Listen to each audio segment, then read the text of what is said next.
What's going on, guys? Zuko back with another Dragonflight video. Hope you were all doing very, very well.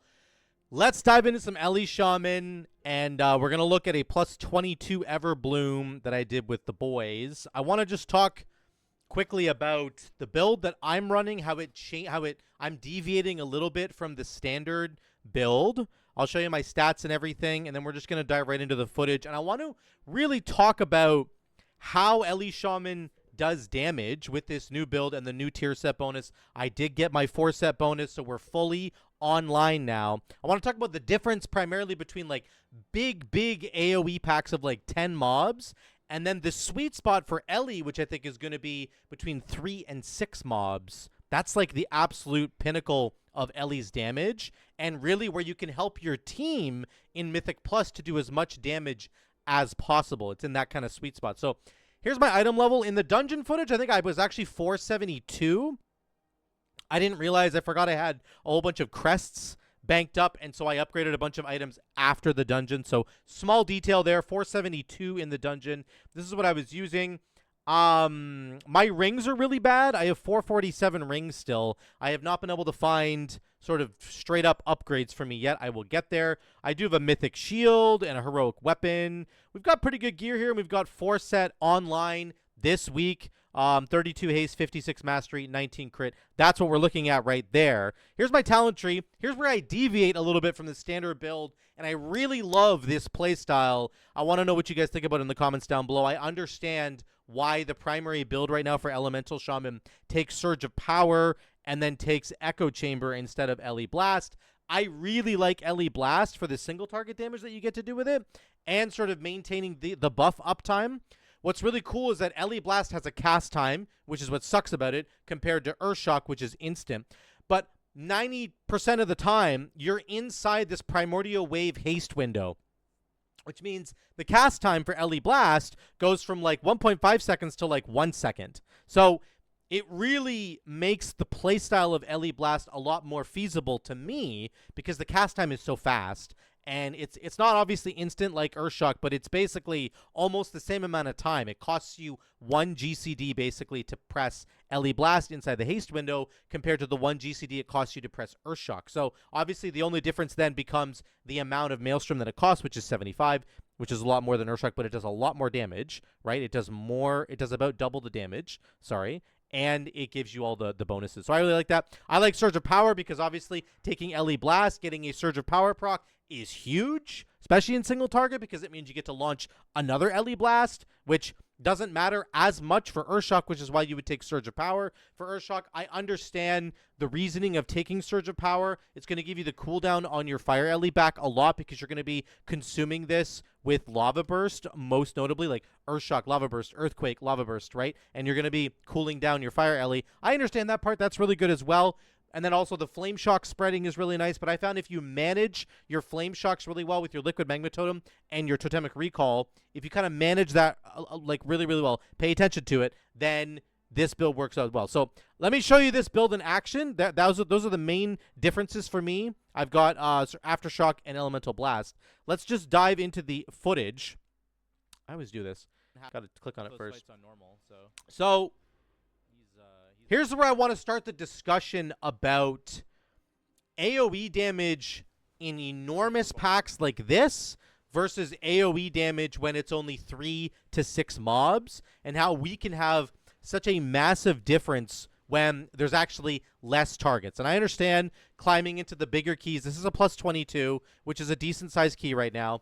I thought we just kind of YOLO'd this. We didn't even have like a really big plan, but you can see that everybody else is doing more damage than me, and I understand that. Getting Ellie Shaman going, I also got a proc on Ascendance at the very end there, so this is not ideal, not what you want. The very first pack of any dungeon for Ellie Shaman is always going to be a little bit problematic because your chances of getting an Ascendance proc right off the bat are very low because you haven't been able to cast any Lava Burst yet. You don't have any in the bank, right? So these opening packs are a little bit low just because it's kind of difficult for us to get going. I also did not Totemic Recall my Liquid Magma Totem right away, which was a big mistake. So part of this is on me. I'm going to show you a pull in a little bit where I get the big AoE juicy pull that you're looking for with Ellie Shaman. I'll show you exactly how to do it and really you can see the difference. You'll see the difference there between what I'm doing here and what I'm doing there. But I want to show the mistakes that I'm making as well to try and help you guys to understand that it happens, and the damage is still okay, but it's obviously nowhere near as good as the rest of my team. The tank is beating me. Prop Paladin AoE damage is like absolutely freaking ridiculous. But you'll see a pull later where I do a lot more damage on a bigger pack, on a pack that's got like 10 mobs. Here's a pack of 5 mobs. This is a perfect number for us. Liquid Magma Totem into a Primordial Wave. Watch our damage here. We just pop off, right? This is much, much better for us. We can really help our team here, where you can see Rich, for example, he's trying to work his way. He's ramping up a little bit. We're kind of already online with Drac there, and we're able to pump a lot of damage here. Get a second Primordial Wave proc, a whole bunch of meatballs, and we're at the top doing 300k on 5 targets. That is where you can really make up the difference for your team. We did double Rich's damage there on that pack. He was doing like double our damage before, right? Not quite double, but he's doing like 360 here, and then before that, on the pack before, he was doing 470k. He was doing double our damage. So this is just where you're seeing the difference between the cooldowns, right? Rich has a big cooldown in Incarn that he's using. We don't really have a big cooldown. Our Fire Elemental is a cooldown, but it doesn't do any. Fire Elemental is not the same as Incarn, right? Those are not the same cooldowns. We just kind of put Fire Elemental out as soon as it comes off cooldown, and we just go from there. So, yeah, I want to make sure that I'm highlighting here where you can see there's like an ebb and a flow to the fights, and that's always how it goes in these fights. Some people have cooldowns, some people don't. Once they do, you can sort of see the difference. Here's a pack where we pop off. We get an Ascendance proc right away, and you'll notice the difference right away. Our damage is right. It's huge. It's way off to the races. So this is always how this kind of goes. The first opening couple of packs, you're probably not going to see your numbers be super high. As the dungeon progresses, you are going to see those numbers come alive, and you're going to see big numbers like this. 310k on this pack, which was awesome. We were at the top of the pack because we got that Ascendance proc right off the hop, and we were able to really just slap with our damage. Again, here's some low targets here. We're already at 150k. Some of the other guys are struggling a little bit with a very weird disjointed pull like this. A little bit of struggle, and we're able to sort of maintain our damage, which is really, really nice. Turn this down a little bit. And then Rich comes online once we get them all gathered. We get a huge Lava Beam proc, and we're at the top there. So I do want to make sure I'm highlighting the packs where we're not necessarily doing as much damage, but also the ones where we are doing damage. You're going to see that happen. Now, our single target damage is actually very good, and this was a really encouraging thing to me.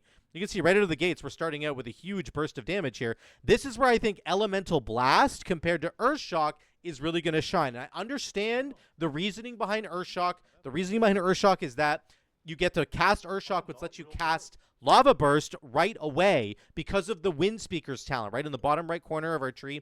That Wind Speakers is giving us the reset. So I understand. More Earthshocks equals more resets on Lava Burst, which equals more Lava Burst, which equals cooldown reduction on our Primordial Wave, and the cycle continues. I understand that.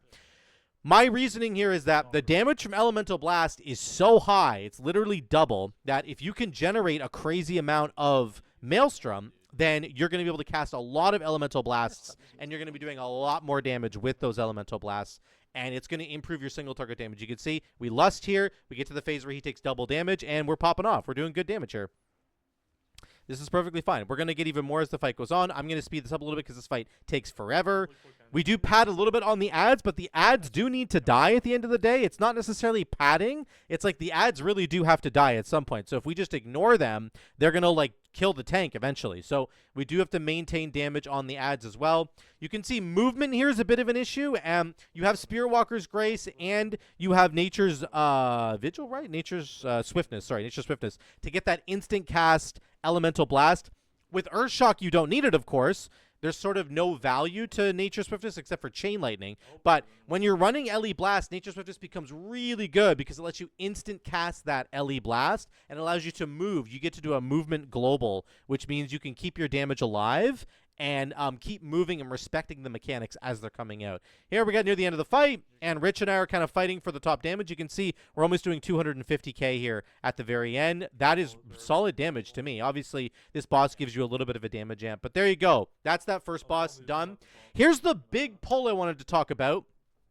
This is where we're pulling 10 mobs together. I start out with a Flame Shock into my Primordial Wave, then I do one Liquid Magma Totem, then I Totemic Recall into a second Liquid Magma Totem, right there, Totemic Recall, second Liquid Magma Totem. Liquid Magma Totem itself does a crazy amount of damage to all the enemies nearby, besides just adding a bunch of Flame Shocks. Then we have Stormkeeper ready to go. I'm doing Lava Burst into Earthquake, Lava Burst into Earthquake, Lava Burst into Earthquake. I'm trying to see if I can get a proc for my Chain Lightnings, but they don't come. But that's okay. We just spend them anyway.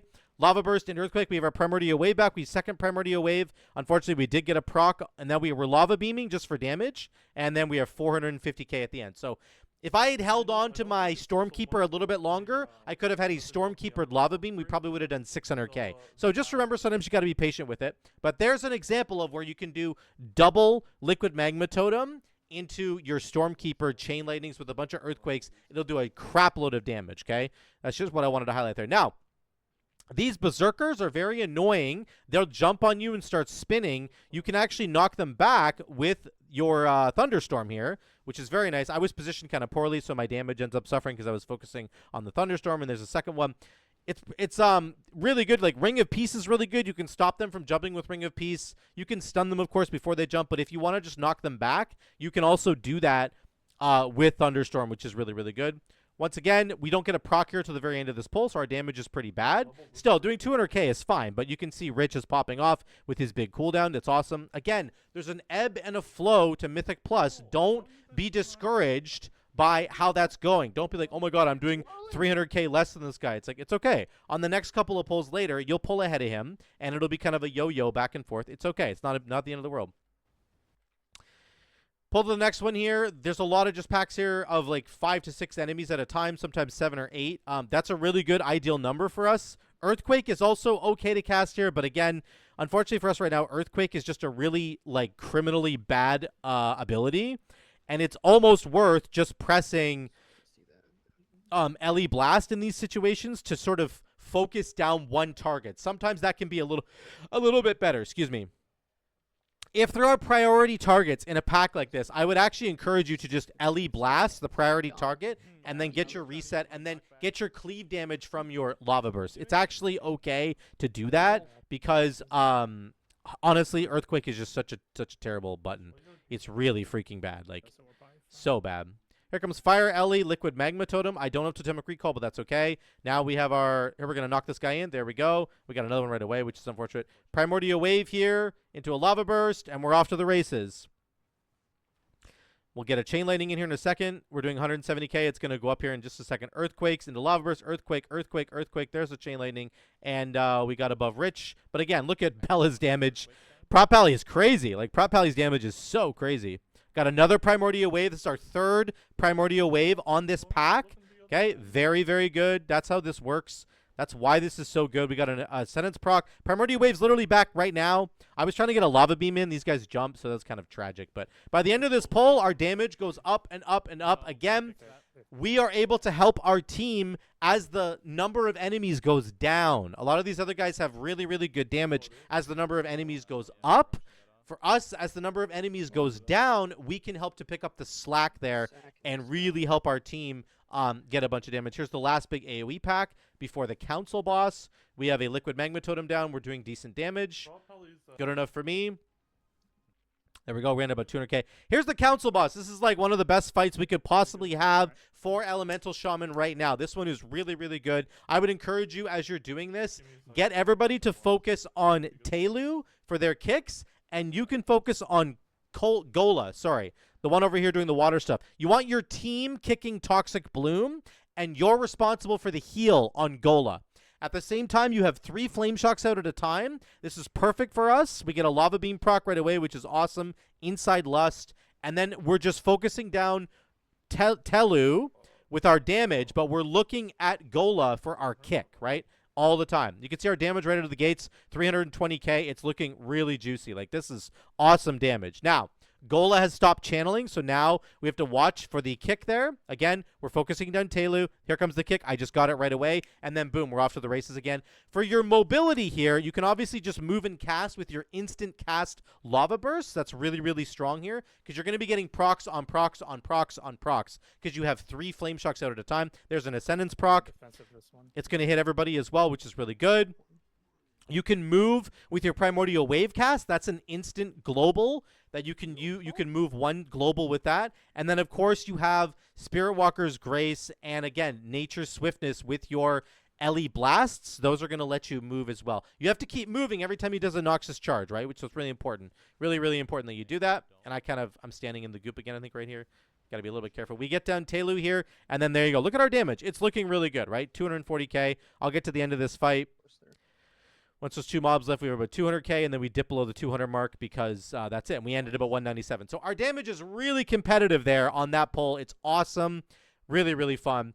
Here's where our play starts to go a little bit south here, unfortunately. These mages, we end up not really having enough kicks for them. Or enough, enough kicks is kind of the main thing, actually. I think, like, part of the problem here is we needed to just be paying attention really, really hard to this. This is such a dangerous area with the Arcane Blast and the Pyroblast and the Cinderbolt Salvo. Mysterio was healing, like, out of his mind in this section. He was doing a really good job. But it's just a very difficult one because you're relying entirely on kicks. You can't CC these guys. You have to kick them. So you can CC some of the smaller assistants, but the higher mages, like, you can't CC them at all. So we end up dying here because too many casts go off. This is sort of the beginning of a problem for us. We get all the way back there, and we start pulling this side pack. We kill the helpless assistants or the hapless assistants, whatever it is. And again, our damage is really competitive here. It's looking good. We're basically tied with the Pally. We get a proc there, and we're right up there, 260k. It's looking good. Now we do this sort of pre-boss council. Again, it's really, really dangerous. Pyroblast is the main thing you want to be kicking here. And then we're holding Lust because we really want Lust for the final boss. That's the big thing that we want. So here comes the mage fight. This is unfortunately the beginning of the end for us. This pull's okay, actually. I get really low there. And then these plants will LOS you. Just be careful. These plants suck. I freaking hate these plants. They're so stupid. My damage was really bad at the beginning because I was avoiding that damage. But the sequence basically always goes Fire, Frost, Arcane. So you'll get a Fire, and then you'll get a Fire plus Ice, and then you'll get a Ice plus Arcane, and then you'll get an Arcane plus Fire, and it'll keep going around like that, okay? Then you get a Fire plus Ice, then an Ice Arcane, and then an Arcane Fire, and it'll just keep going like that over and over and over again. So the really dangerous ones are the Fire ones because they do the most damage. But the Arcane plus Ice, which is happening right now, you're going to get pulled towards the person that is the furthest away from the boss. So Rich is the furthest away from the boss here. So that's where the Arcane Orb's going to go, and it's going to yoink us all in that direction. Now, if I had been standing further away than Rich, then the Arcane Orb would have been sent towards me. So you can bait the Arcane damage one so that you don't get yoinked into the Frost Bomb. So you have to be really, really careful about your positioning on this fight. Again, our damage at the beginning was pretty terrible. We're kind of catching up now. Our damage on this fight is actually quite good for the most part because we have a lot of movement globals with our instant lava bursts, our instant primordial wave, and then we can make our LE Blast instant as well. Unfortunately, the damage on this fight is just absolutely outrageous on Tyrannical. Bella was just getting his ass handed to him repeatedly. Like, the damage from the boss was really crazy. So, anyway, here comes Fire plus Ice. I need to get at a dodge here, run away, and I'm just healing myself. You can help. If you're really far away from your healer, you should heal yourself, okay? Don't be an idiot. Don't think for a second that you're going to live. And then right here, I pop Spirit Walker's Grace so that I can get over towards Asterial so that he can heal me more. If I'm 40 yards away from him, I'm going to die, right? So, anyway, the boss seems to be going well. We have not lusted because we're not going to lust because we want it. Oh, and then I get yoinked into the thing here. This is where we make our first mistake. I wasn't far enough away from the ice. It will kill you at this level. I have 800,000 health, and it killed me. So, just remember that. I didn't have my defensive available at the time, but just remember you got to be really careful. We're still doing okay. This is Arcane plus Fire. Asterial's doing really, really well. I end up healing myself a little bit, and then the Arcane. If the Arcane pulls you into these puddles, you will die. These fire puddles will do like 350,000 damage right away, just like that. So you can be very, very careful. Again, though, we're doing okay. We're getting lots of damage. We're almost at the end here, and then we get to this phase where we have Arcane plus Ice coming up. This ends up being our demise, unfortunately. Excuse me. This ends up being our demise here. So it's away from me. I'm fine. I'm going to get yoinked this way, but it's okay. Unfortunately, Bella gets frozen, and so does Rich. I try to heal Rich, and then they both die. And then Drac, I try to heal Drac here so he can res Bella. He's so close to dying. We get him really, really high up there, and then he can't get the res off, and we die. And then I die on this next one because Astera, it's just too much damage, right? So that is unfortunately the beginning of the end. We end up trying to pull this thing like 3 or 4 times more in a row, and we end up dying over and over and over again to similar problems. So we could have had this. We would have killed this, and we would have actually timed this key, I think, because we would have had Lust going into the last boss, and we would have had like 4 minutes left to kill the last boss, maybe 4.5 minutes with Lust. It actually would have been more than that, right? Yeah, we would have had 5 minutes left to kill this boss. So unfortunately, we end up dying repeatedly there, and we don't time the key. But I do want to show you my damage overall. Rich did 190k. I did 180k overall. So I was second there, but you can see this is without an Augvoker. I was not getting PI. This is with no extra help whatsoever. We didn't do the final boss, which gives you a damage amp. Yes, on the first boss, there's a little bit of a damage amp during that phase, so I got a little bit of extra padding, I guess you could say, from there. But the damage is very competitive, guys. It's very good. It's very competitive. Most of it is going to be Lava Burst, 42.5%. Here's my Molten Slag. This is about 4% of my damage. That's just my 4-piece, giving me that extra burn, right? And then on top of that, it's giving me the extra Meatballs for free whenever I'm doing the Primordial Wave window there. So that's what that looks like.